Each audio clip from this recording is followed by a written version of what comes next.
listening to The Donor Doctor Show, where your host, James Newberry, will help you improve the health of your fundraising. Now over to James. Hello, this is The Donor Doctor, and I have, for the second time, Dan Gray as a guest. Welcome here, Dan. Yeah, thanks, Jim. Now, you actually read my book, is that correct? That's right. And you're an author yourself. You wrote a book with on unions before, correct? So that's right. Yeah. So you know a little bit, and you had some suggestions, but you liked the book. You said it was well documented. Is what I think you liked best about it, correct? Yeah, I liked a lot about it. I think it'd be great for any working or aspiring copywriter. Well, excellent. Appreciate your voice of encouragement. Now, I was recently watching the Ken Burns Vietnam series, and I liked it overall. I liked that the anti-war protesters were kind of put in their place. Not all of them behaved poorly, but many did. Many of them blamed the soldiers coming back, who were not, of course, directing the policy. So they were. They also, some of the leaders like President Johnson and many others got their fair amount of blame that they deserved. I thought the last episode was particularly good, how he kind of abandoned South Vietnam. I thought that was worth bringing up. There was some talk about the heroism. Certainly, Yagdring Valley, the 7th Cavalry was mentioned. But they failed to mention Joe Hooper. Now, who was Joe Hooper? Joe Hooper was the most decorated American in military history, and not by a little bit, by a long shot. And he was served in the Vietnam War, but because he was in the Vietnam War, and a war that the media or some people in society were against, he wasn't like a Sergeant York from World War I or Audie Murphy from World War II, somebody that everybody at that time knew of and held up as a hero. He was a guy who served with great heroism and bravery, and then came back and not only was not treated as a hero, but was treated as a villain, was basically framed as someone who should be ashamed of serving his country. And eventually, because of his poor treatment, because of he had a hard time being accepted back into society, he kind of descended into alcoholism, and eventually he committed suicide. And it's kind of one of the sad stories of our military history, but it's largely ignored. And you would think that someone who is literally the most decorated soldier in our history, you would think he would be remembered, but he's largely forgotten.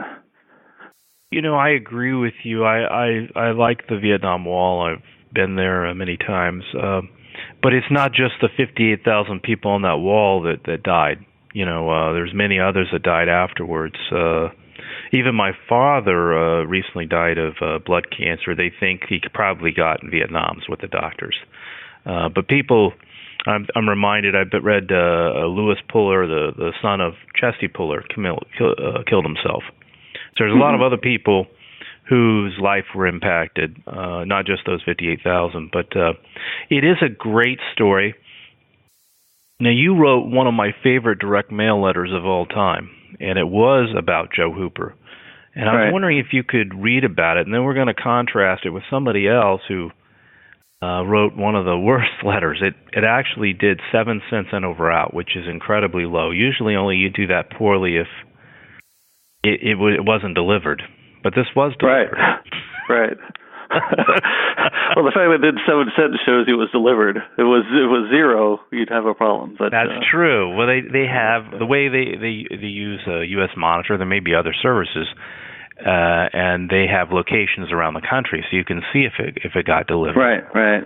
So you would know, and they actually have improved technology so that occasionally like a dollar bill package that gets stolen, and which states it got stolen in, so you can investigate. So it's not like back in the old days. Maybe you could steal. I mean, there was one case where I know where 100,000 got dumped in some trash can or whatever, dumpster. But that doesn't happen nowadays very much. No. We have the letter in front of you? I'm sorry, I did not have it in front of me. Well, I have it, so okay. Let me read it then. Okay. This is your letter, and it's a great letter. Dear patriotic American, you've probably never heard of him, but he was the most decorated soldier in American history. He died alone in a hotel room at the age of 40. Now, time out here. So that's your start. So it's a great story there. You start with a story. Right. And then the second one, it refers to an insert, okay? Right. I'm taking the unusual action of sending you a copy of his official Congressional Medal of Honor citation, representing America's highest military honor. I know it's plain looking. You might think a document of such honor would be more impressive, but it's not ornate or flowery. In fact, it's quite bland. I'm sending it because it illustrates a story of great heroism and a great tragedy as well. In fact, this story is so tragic that I'm going to ask you to help me make sure that nothing like it ever happens again. I'm writing to tell you about Joe Hooper. Joe Hooper is the Vietnam War's most decorated soldier. He is the war's equivalent of World War II's Audie Murphy or World War I Sergeant York. And actually, he received more medals than both of them. In fact, Joe Hooper is the most decorated American soldier of any foreign war ever. But you probably never heard of Joe Hooper. You see, he was a veteran of an unpopular war, and because media and academic elitists hate that war so much, they continue to attack Americans' veterans of that war and their legacy. Joe not only received the Congressional Medal of Honor, his heroic deeds are the subject of the official citation I'm sending you, but he was also awarded 2 Silver Stars, 6 Bronze Stars, and 8 Purple Hearts, among many other medals. And he was actually recommended for a second Medal of Honor, something that is almost unheard of. And then this is bolded. Joe Hooper died alone in a Kentucky hotel room at the age of 40. The media ignored his death. It wasn't even noted at all until a year later. No one made a Hollywood movie about him or wrote books like they did Audie Murphy or Alvin York. He died largely forgotten and unheralded. He is buried in Arlington near the tomb of the unknown soldier, 20 paces from the grave of Audie Murphy. My friend, that this great man should die alone and shunned is a shame on every American. You and I cannot allow this kind of story to be repeated. We cannot turn our backs on any veteran who sacrificed for our nation. And then it continued. You had a great insert, the Medal of Honor, and this package mailed for many phases on a tough cause that still divides our nation. Right. And it did very well. Now, it's interesting, this other copywriter that's going to wrote the next appeal, I made a suggestion. I said, listen, just revise that package and enclose a photo of the 3-men statue, Mm-hmm, right. And he said, no, I don't think that'll work. I found it humorous. I said, because it's worked in the past. So somebody says something that's worked in the past. It's not an opinion. Okay, it did work in the past. Right. Instead of going with my idea, which was kind of a modified version of your letter with a photo, it would look different enough, He went with this. Dear fellow American, they're doing it again. The same people that spat on returning Vietnam veterans, glorified draft dodging, and gave aid and comfort to the enemy in Vietnam are now in power and accusing our American commanders in Iraq of betraying our country in recent advertising. This makes me so mad because General Petraeus is an American hero. Thanks to the hard work of the troops under his command, Al-Qaeda insurgents are on the run. The surge is working. The proof is clear. American military and Iraqi civilian casualties are the lowest in a year. Independent observers continue to remark about the great strides that have been made in the last 6 months. But left-wing groups like MoveOn.org don't want us to win and ignore the facts. Just as in Vietnam, they prefer defeat and capitulation. Even worse, members of our own Congress are undermining our brave soldiers still in the field, risking their lives. Now, I didn't think this letter would work, but I was surprised it did that badly. What is it about? Is it off topic? Is it just... Yeah, I mean, there's numbers of things wrong with it right off the top. But yeah, I mean, first and foremost, it's off topic. It's one of the main things that I've told so many people, and it tends not to get through or people don't understand. But you have to have some empathy with the donor, and by that I mean you have to think about who this guy is and what he needs to hear that's truthful, that you can tell him truthfully.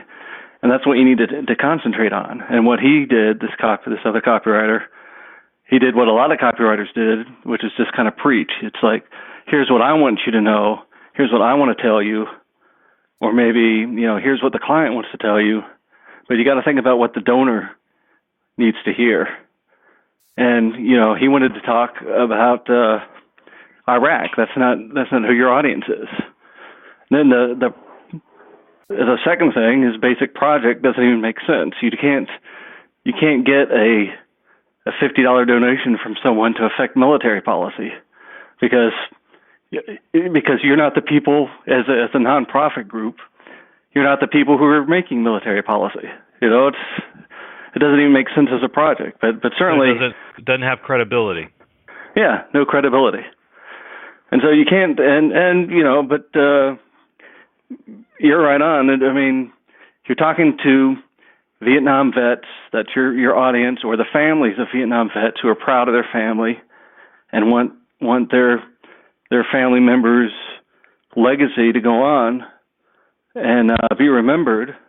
And you're talking to them about a completely different war that really doesn't have anything with their particular concern. So it just doesn't make sense as a package. Well, that's why I probably did 7 cents in over out. Right. But I don't know that I've ever heard of any package doing that low, but I saw it. I verified it. Yeah. It's not like the person wrote it that badly, though. I mean, it's in short paragraphs. Yeah. But it misses the mark. Empathy. You don't think about that, but that's a really important quality. I think also this person was younger, and that might have hurt them in understanding the Vietnam generation. It looked to me like it was trying to exploit things. I don't know. It just didn't seem to. Yeah, it didn't have credibility. Is probably the reason it did so poorly. Right, and the Joe Hooper letter.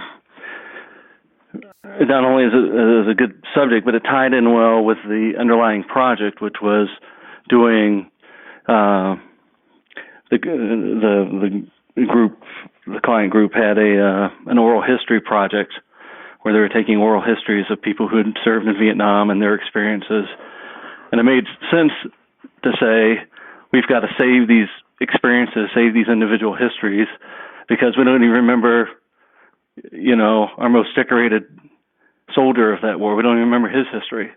So obviously we have to make an effort to preserve those, and people responded to that.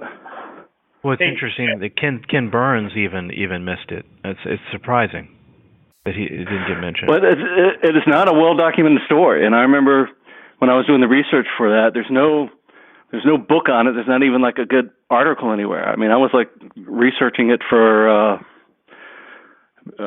maybe weeks, trying to pull together these little individual snippets of information to paint this picture. I think it would be an interesting book for someone to do. What I liked about the letter, you're kind of fulfilling your mission too, aren't you? Yeah, because we're getting out one person's story that hardly anybody knows, and that's part of the mission. But we're also soliciting the stories of thousands, millions of other people. Right. Yeah. Well, of course, you were interviewed previously, and there was a little bit of background noise in that. But I thought that the thing that I took from that interview that I think is the "Isn't It Awful" trap. Can you talk about that one more time? Yeah, and in fact, I would say that that's something that this second letter you read from falls into. Richard Vickery used to call them cuss letters. Here's why things are terrible. Don't you agree that it's just like never been worse? But that's not a reason for anybody to write a check. The fact that things are bad and I agree they're bad doesn't mean that you should send me a check. It doesn't make logical sense for a donor. And so you've got to have something more than that You've got to have some kind of underlying worthy, credible project that can really affect things. Well, it's a common mistake to make. I thought this letter, fell in that trap too. Even the group that I have a lot of respect for their fundraising, I don't like all their tactics, but the Southern Poverty Law Center, I got a mailing from them, and it was called an action memo, and and all it was anti-Trump stuff, and it seemed to me like, well, their audience already hates Trump. Why not give them an action plan, actually steps they were going to take to combat him, like suing him or whatever it was. And it seems like this is a common thing. Our goal is more to activate than convert. Although your letter for Joe Hooper educates people. I mean, because most people probably didn't know it, but they at least knew that people like Joe Hooper were out there and were getting, treated poorly when they came back. So I mean,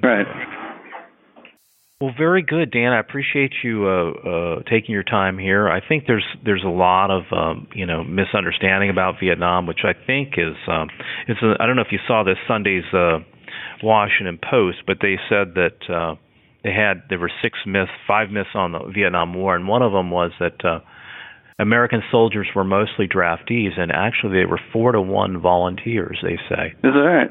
Yeah. I didn't know that. Yeah, and they said that you've heard rich man's war, poor man's fight, but I mean, I guess there's probably always more people that are, not the wealthy aren't as much, but they said like 86% of the people on the wall were white, so it wasn't disproportionately black, as some have said, that were casualties or fatalities. It was interesting. They had a few others too. About the Tet Offensive, actually was a North Vietnamese defeat, but the media spun it as more of like the war was hopeless. So so it was unfortunate. Anyway, I do appreciate you coming on. I thought that Joe Hooper deserved to be recognized, even if Ken Burns. It did a great job overall. I'm not saying that, but I would have liked to have heard a little bit about Joe Hooper. I guess they can't do everything, but that was a story that needs to be told. So thank you for your time. And until next time, this is the Donor Doctor signing out. Thank you.